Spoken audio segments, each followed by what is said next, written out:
Meron nga palang masarap at siguradong sulit na kainan dito sa bayan ng GMA Cavite. At dito nga lang din pala yan sa Olives Cafe na matatagpuan lang din sa may tapat ng arko ng Poblacion 4. Dito nga ay talagang nagsasarapan yung mga sineserve na pagkain. Ano yung mga pagkain na sinerve niyo po sa akin? Start po tayo dito, sir. Chow fan flap po. Yan po, sharing good for 3 to 4. Tapos, ito po yung wings namin. Ito po flavor is creamy sriracha, salted egg, tsaka hickory barbecue po.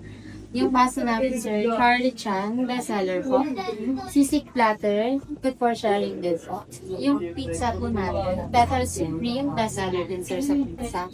Ito pong drinks, Biscoff Bechamel, bago po namin sa menu. Bago niya po ito, no? Yes po. Sige ate, sunod. Lychee Apple Fresca po, soda base na drinks po namin. Salted Caramel Macadamia po.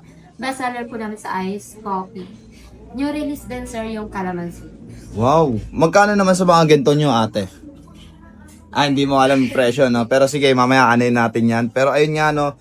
Sa chicken nyo po, sa chicken wings, ano-ano mga flavor ang meron kayo? Ito lang ba tatlo? Hindi, sir. Bali, meron po kaming 12, 14.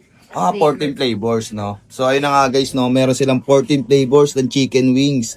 At ayun na nga guys, ito nga pala yung mga sinerve sa ating pagkain. Napaka-solid niyan. At ayun na nga guys, no? Saan nga pala ito matatagpuan natin? Bali, sir. Dito po kami nakikita sa Block 8, Lot 12, Barangay Poblacion 5 po. Tapat po ng Poblacion 4 na awit. Yun, no?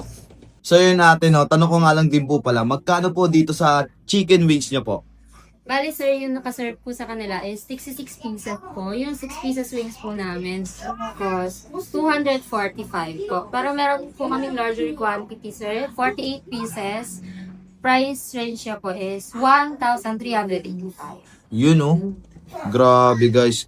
Napaka-solid ng chicken wings nila rito at talagang ipaglalabang ko to kasi napaka-bisa niyan. At eto yung mga bestseller nyo rin po, no? Yes po. Number 1 bestseller po namin yung Ayun, no? Talaga naman.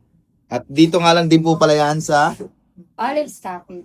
At ayun na nga din pala guys, no? Eto nga pala yung kanilang dining area. Medyo malawak onte at marami ang nakain. Pwede rin kayo kumain sa labas kasi may mga table din sila ron. At ayun na nga din po pala guys, no? Tinimusan o tinikman na nga din po pala natin dito yung kanilang chicken wings. At wala nga rin po pala sila ritong unlimited wings Pero ayun nga, napakabisa ng kanilang chicken wings dito. Kaya panalong panalo to para sa akin. May binibigay nga rin po pala sila ritong pandip sa chicken wings nila, no? At eto nga pala siya, napakabisa rin neto guys, promise. Panalo nga rin po pala yung kanilang pizza rito at nagustuhan nga rin po pala nito ng jowa ko. Eto nga pala si Mark, nagustuhan niya nga din po pala yung mga pagkain nila rito. Eto naman si Leo, nagustuhan niya nga pala yung kanilang sisig at sabi niya, namit gid. Sarap pala yung sabi niya doon.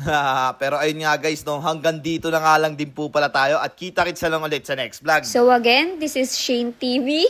Thank you for sunshine. Thank you for rain. Thank you for joy.